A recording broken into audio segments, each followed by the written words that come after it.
कि वो तो फर्स्ट डे से हम लोगों को एंटी नेशनल ही बोल रहे हैं ना, कि ये लोग देशद्रोही है, एंटी नेशनल है। इतने बड़े जो हमारे साइंटिस्ट हैं उनको गुंडा मतलब एक क्रिमिनल की तरह स्टेज से उठा दिया, ये तो बहुत गलत बात है, बहुत ही ज़्यादा, बहुत ही शर्मसार बात है।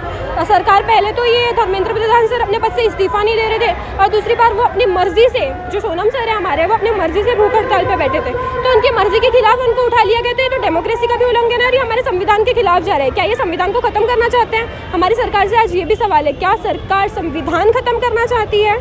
ये चीज़ तो बहुत गलत हो रही है, बहुत ज़्यादा। आज जो हमारा प्रोटेस्ट जो जंतर मंतर से हम लोग संसद की तरफ जाने वाले थे दिल्ली में, वो वहाँ पर भी इन लोगों ने परमिशन नहीं दी पहले तो, और पथराव किया, लाठीचार्ज कर दिया।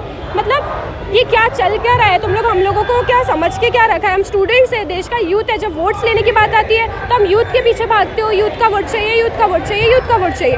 और जब यूथ के बारे में कुछ करने की बात आती है तब फिर इन लोगों का यूथ के प्रति प्यार कहाँ जाता है? अगले महीने 15 अगस्त है, 15 अगस्त को ये लोग देश प्रेमी बन के यहाँ पर आ जाएंगे, झंडा वंदन करते कि भारत माता की जय, भारत हमको जान से प्यारा है बोलेंगे। तो भारत के बच्चे जो आज इतने दुख में है, जो बच्चे 20 दिन से जंतर मंतर में भूखे बैठे हैं, कुछ बच्चों ने अपने माथे पर कफन लिख के रुमाल बांध लिया और उन्होंने पानी भी छोड़ दिया है। अगर उनको कुछ होता है, उनकी जान जाती है, तो उसका जिम्मेदार कौन होगा?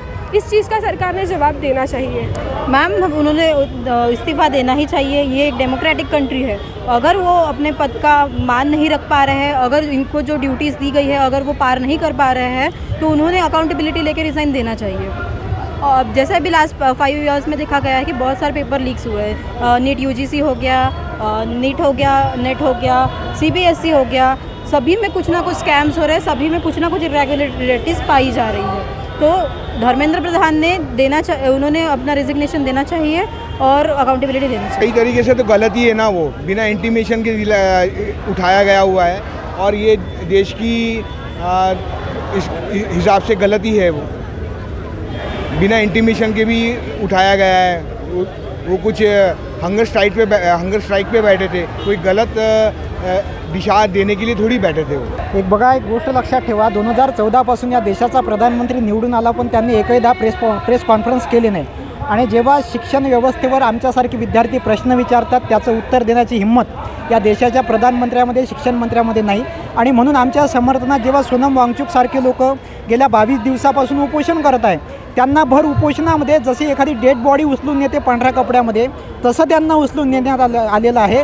म्हणजे निव्वळ या देशामध्ये हुकुमशाही चाललेली आहे आणि या देशाच्या प्रधानमंत्र्याचा आणि शिक्षण मंत्र्याचा राजीनामा मागण्यासाठी या देशाचा तरुण आज दिल्लीच्या जंतर मंतर मैदानावर या देशामधल्या प्रत्येक जिल्ह्यामध्ये रस्त्यावर उतरलेला आहे। माझं नाव मृणाल आहे आणि मी वर्धेवरून आलेली आहे आणि आज आम्ही वर्धेमध्ये हा एक प्रोटेस्ट करतो आहोत। ॲक्च्युली हे प्रोटेस्ट म्हणण्यापेक्षा एक रिव्हॉल्युशन आहे आणि 22 दिवस झाले सोनम वांगचुक सर जंतर मंतर बसलेले आहे आणि त्यांना डिटेन करण्यात आलं। ही कोणती डेमोक्रेसी आहे? डेमोक्रेसी बनण्यापेक्षा डिक्टेटरशिप बनणं खूप इझी जाईल आणि मला वाटते की धर्मेंद्र प्रधाननी जर चुकी केली आहे, त्यांच्याकडनं पेपर लीक झाले आहे, तुम्ही एक अकाउंटेबिलिटी घ्या आणि तुम्ही पद सोडा।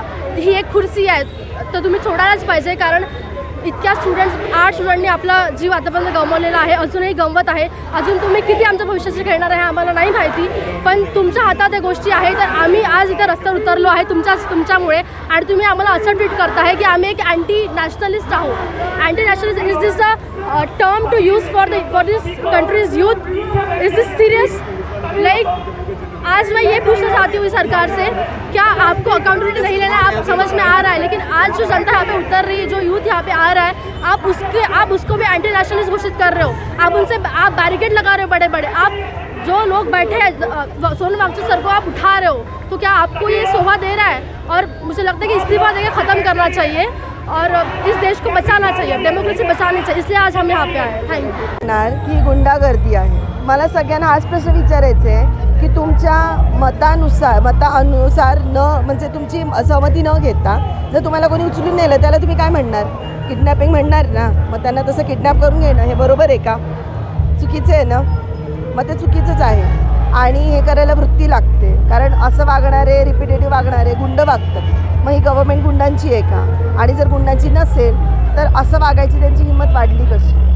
एवढंच बोलणार मी याच्यावर। का त्यांनी पहिल्या फुर्सतीत राजीनामा याच्या आधी देऊन द्यायला हवा होता। तुम्हाला हँडल होत नाही आहे काम, बघ आम्हाला सांगा, आपल्या घरात जर कामवाली बाई काम करत नाही आहे नीट तर आपण तिला घर घाण करू देतो का? काढून टाकतो ना, तिच्या ठिकाणी दुसरी बाई आणतो ना. मग आपल्या देशातला आणि सगळ्यात इम्पॉर्टंट गोष्ट अशी शिक्षण, अशा गोष्टीसाठी जर तुम्ही हँडल करू शकत नाही आहात तर माझं हेच मत आहे की राजीनामा द्या ना. दुसरं काहीतरी सांभाळायचे तुम्हाला जमतं आहे आणि नसेल जमत तर आणखीन जरा जास्त अभ्यास करा आणि त्याच्यानंतर परत बनवा एज्युकेशन मिनिस्टर, काही प्रॉब्लेम नाही. पण आता तरी तुम्ही नाही आहात बरोबर, राजीनामा द्या प्लीज.